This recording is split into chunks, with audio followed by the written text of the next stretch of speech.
So, as a lot of you guys might know, Spider-Man Homecoming, the Blu-ray combo pack, was released on October 17th, which was Tuesday. Now, I know I'm a few days late, but I, of course, have Spider-Man Homecoming. I don't want to be wasting your time here. This is the front of the case. It looks really nice.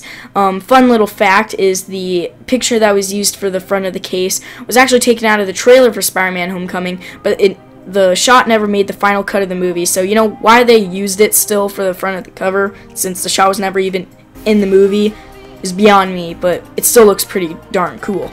Now, this is the side view right here, and of course the back view. Fun little fact for the slipcover is you actually have to turn it upside down to read the back text and stuff. Kind of fun little Spider-Man thing that they did there. I really like that. It just added everything awesome to it.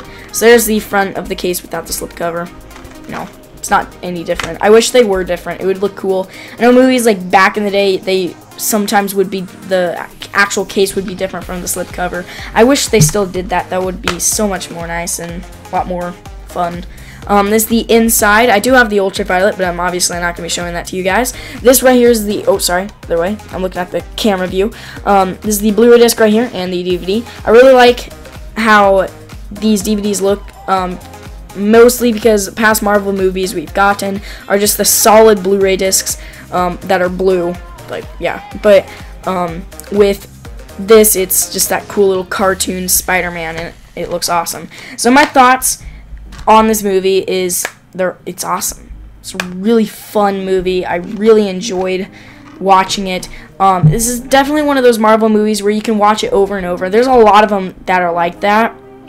They're just made to be fun, lighthearted movies. This one's probably, I'd say, one of the most lighthearted movies of any Marvel movies. Besides like Guardians of the Galaxy Volume 2 and I guess Guardians of the Galaxy, this is definitely one of the most lighthearted Marvel films that we've gotten. But it was really enjoyable, and it's, I guess, you know, past Marvel movies, they're all kind of aimed more towards any group of people, but I feel Spider-Man Homecoming was aimed a little bit more towards teens and that kind of age. I mean, Spider-Man in this one, he's not a college student or anything. He's 15 in this one. He's a year older than I am. It's really, yeah, it's crazy. Tom Holland did a really good job. You know, problems that we've had with the other actors, like Tobey Maguire that did the Raimi Spider-Man films, was he's a really good Peter Parker, but he just wasn't a very good Spider-Man. He wasn't the best. And then we look at, you know, The Amazing Spider-Man, where Andrew Garfield was just too cool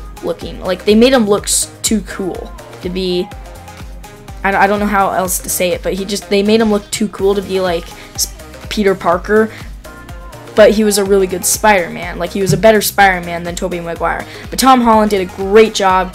It just has that awesome energy that Spider-Man does, and he is a great Peter Parker as well as a great Spider-Man. I feel that's what the other films just never really got exactly right. One thing I really like to say about this movie is, you know, the Raimi films and the Mark Webb films of Spider-Man, we've gotten Spider-Man who also happens to be Peter Parker.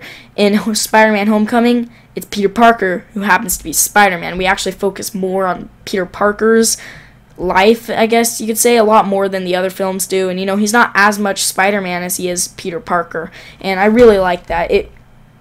It's just awesome, and it's almost like it's a coming-of-age story. You know, it shows him proving himself, and, you know, showing that he's not just a kid. He can also, you know, take down this big bad villain.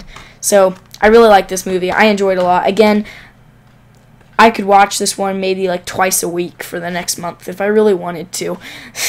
I like this movie a lot. It's my favorite Marvel movie and probably one of my favorite movies of this year. So, Spider-Man Homecoming. Check it out if you've not seen it.